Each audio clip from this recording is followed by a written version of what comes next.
guides used to be physical beings. They lived in one of the worlds. I have it that there are 6 of them, 6 worlds that is, not 6 guides.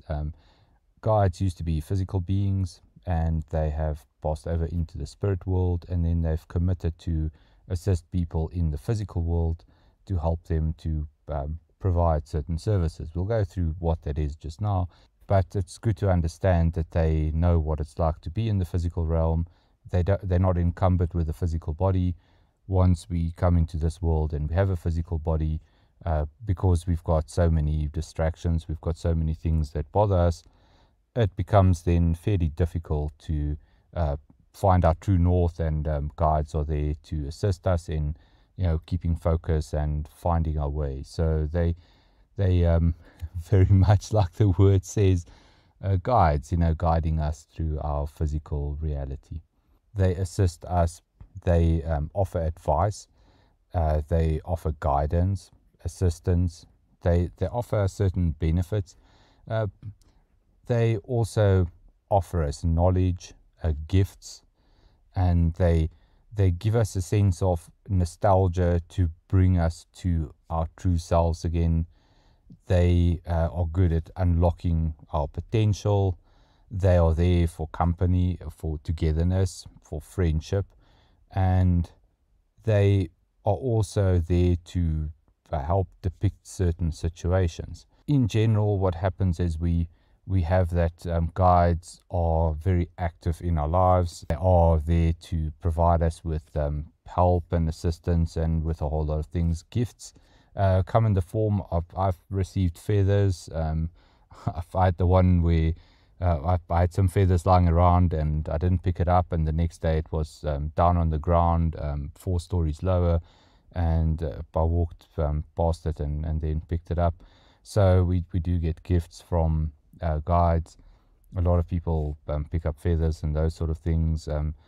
I've had it where I've been seeing birds and one got caught in my motorcycle. I didn't even see it. So we do get those sort of things popping up. So they do interfere with the physical world a bit, and we do kind of see their presence in the physical world. Knowledge that they impart on us, the way that they communicate to us, that is the next section. So we'll go into that in a little bit more detail.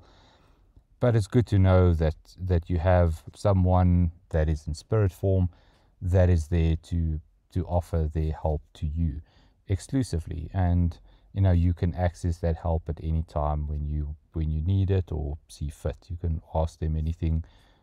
You can even ask advice for recipes. I typically ask if I want to get advice on gardening. I ask my grandmother though, so we'll get into ancestors as well. So doing the communication with ancestors is on the card, so we'll go through that. That's slightly different but very similar to this. Spiritual beings can be incredibly helpful to us, and absolutely use their assistance, use their help, use their knowledge, the benefits that they provide. Really let them do their job, and the whole thing is to accept it and to say, well, you've got a wingman or wingwoman or wing being, someone that is there for you, and relish in that opportunity and really be grateful for it and celebrate it. It's something that's really fantastic, and a lot of people have a lot of benefit out of this. The way that it can work in readings for us is that if there's something that you are borderline on, you're not really 100% sure, you can actually ask your guides. You can say, for instance, you're struggling with a concept of whether or not you should do or say something. Absolutely, you can ask your guides and say, is this something that they need to hear? I have someone that refuses to give me their birthday. I see it as a joke now. I don't really mind, but it's because the guides told us so. So I think it's really important that you ask for assistance, or ask if things are okay or not. Obviously, it's up to your discretion what you do, but because the guidance are there for your greatest and highest good and to assist you, well, try it out.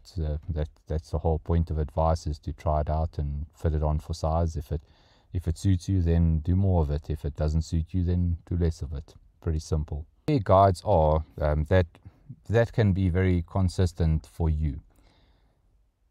Personally, I find that I have guides in certain positions. I find that I've got a guide on my left, and that guide is one that's been with me for a long time, so that's all right. Then I have other beings that I can contact, which is more collective, and they more on the right hand side, one to the front of me, one to the rear, but both to the right hand side.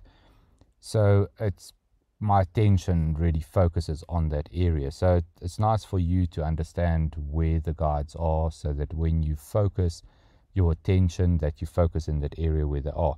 When we do a reading for someone, well, we can then say in a reading space for me, guides always show up in the same place for people that I read, for the sitter, and for me it is over their right shoulder. So that is where guides show up for me, and then ancestors show up to the left of them. When you are looking at your reading space and you are asking to see where the guides are, you can also say, show me an indication of where I can see where the guides are, but where could I locate them. And what we do is we're going to just really find that place of where it is that the guides show up, figure out where to look for them, so that if we get into our reading space, we look on our reading screen, we see something show up in an area where we know guides always show up, that we know, okay, well, we are now dealing with the person's guides. We get a really strong pull, say, towards that area, and we know, okay, well, there's a message from this person's guide. The person's guide wants to communicate to you, possibly because they can't communicate to the person that they're helping, and this then becomes an opportunity for that spiritual being to then give a message to the sitter.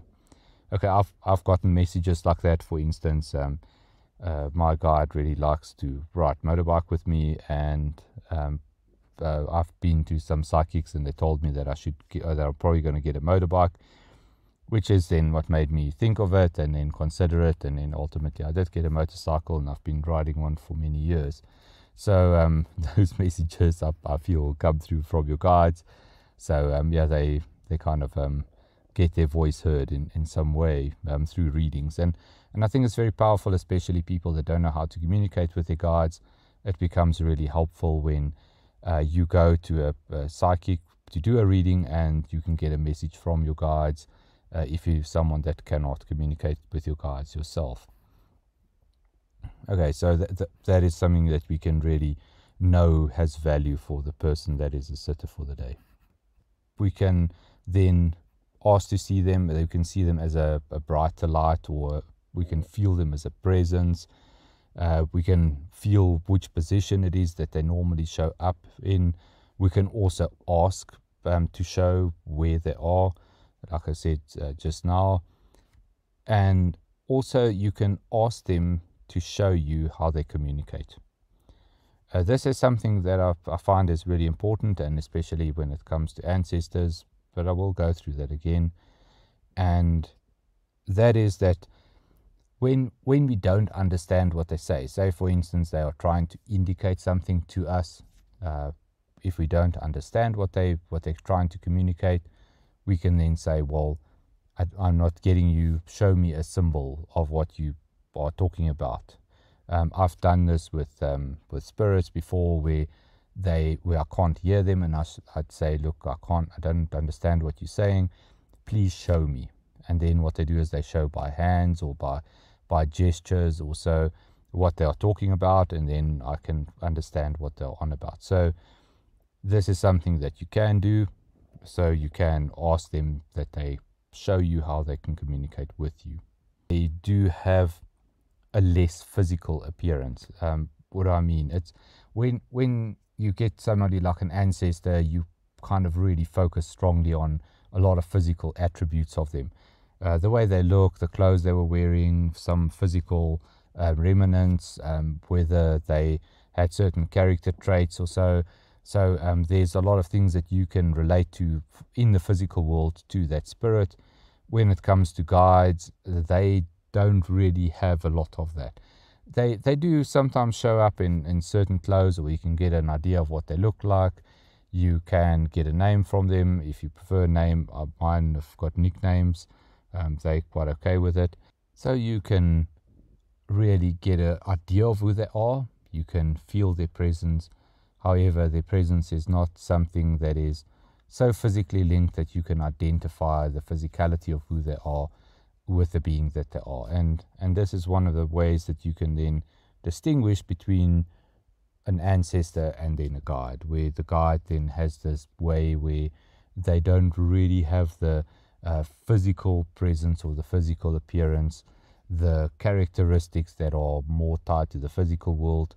They feel lighter than that. They appear lighter than that. The nice thing to do is to connect with the guides through a bunch of readings, and then also to connect to ancestors, and then you can actually really feel the distinct difference between the two of them. So it takes a little bit of practice, it takes a little bit of knowing to get this, and the only way we do it again is practice, practice, practice.